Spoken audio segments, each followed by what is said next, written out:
Oui, alors, comme je le disais dans le cours précédent, d'accord, les bonnes pratiques pour bien gérer une équipe de projet consistent en la communication claire. Donc, il faut définir les attentes et les responsabilités. Il faut des formations et développer les compétences nécessaires. Pour développer les compétences nécessaires, il faut de l'encouragement et la reconnaissance. Donc, il faut motiver les membres, d'accord, afin d'éviter les conflits interpersonnels et de bien gérer son équipe sur le long terme. Les projets, d'accord, il y en a de plusieurs sortes. Il y a des projets, des, euh, des types de structures organisationnelles telles que la structure fonctionnelle. Et dans cette structure-là, les membres du projet appartiennent à des départements fonctionnels. On peut parler de RH, d'accord, de marketing. D'accord? Nous avons aussi la structure matricionnelle qui est la combinaison entre la structure fonctionnelle et la structure projet. Et il faut voir aussi la structure orientée du projet. Les membres travaillent uniquement sur le projet. Donc, cela a des influences, c'est-à-dire sur la disponibilité des ressources, la communication, la collaboration, la flexibilité pour répondre aux changements.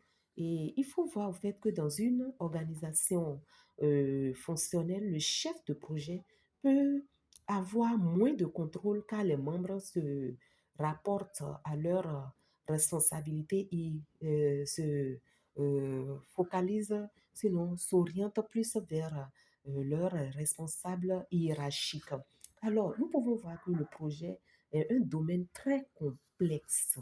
Un domaine très complexe mais indispensable pour atteindre des objectifs stratégiques dans un environnement professionnelle en consistante, sinon en constante évolution. Le concept de projet et la qualité de projet et le rôle du gestionnaire et de la gestion des équipes forment les piliers de la discipline de gestion de projet. Par ailleurs, les structures organisationnelles jouent un rôle déterminant dans la réussite des projets, influençant les ressources disponibles et la communication.